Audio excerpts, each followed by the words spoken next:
Hey everybody, welcome back to our next video in our paint prep series. My name's Kevin Ansell, application engineer with 3M. This video is all about block sanding our primer. So we have primer on our substrate. We'll tell you a couple things to look out for whenever you're doing your block sanding and give you some pointers along the way.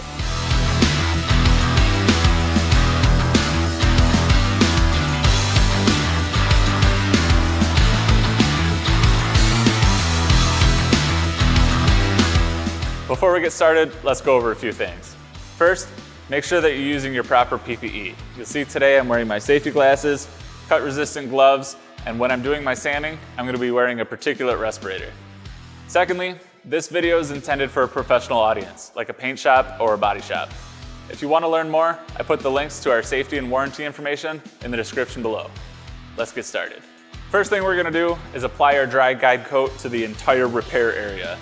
Dry guide coat is going to be your best friend whenever you're doing any kind of blocking or feather edging with any kind of sanding repair. The dry guide coat will weep in to some of the deeper scratches, and as you're sanding with your block, you'll see any sort of carbon black deposits that's left behind. That'll show you your high spots, your low spots, and that'll give you an accurate representation of how much further you need to go when you're doing your block sanding. With this application, you could use either a paper-backed abrasive or a net-backed abrasive. Totally up to you, but today with this application, I'm going to be using the 3M Cubitron 2 net abrasive, starting off with the 320 grit sheet with a total automotive sanding system, and I'll be using our flexible sanding block. So with this application, it's best to pick the size block that is appropriate for the size area that you're going to be sanding.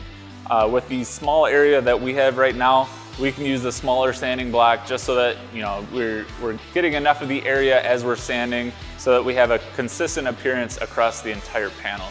If you're doing more of a door or a hood or a larger area, it would make sense to use a longer sanding block just so that you have that flat surface and you can get a consistent appearance so you're not seeing any waves as you're doing your sanding process. Again, dry guide coat is going to be your best friend. If you have any issues or after all the dry guide coat is completely removed, go ahead and reapply as necessary. It is your best friend. It will show any imperfections, any scratches that are left behind, and it does a great job showing high spots and low spots and gets you to the point where you have a nice, consistent, flat appearance and gets you to the point where you're ready to move on to the next step. Remember, scratch refinement with this step after primer is applied is just as important as it was before you applied your primer. With every scratch that's in the surface, any inline scratches or other scratches that show up, you gotta make sure that you completely refine that, otherwise that could show up in the final appearance after you put your paint on the panel. Thank you for watching this video. Now our primer is properly blocked and we are ready to move on to the next step in our paint prep system. If you like this video, make sure to give us a thumbs up, comment in the section below, and share and subscribe.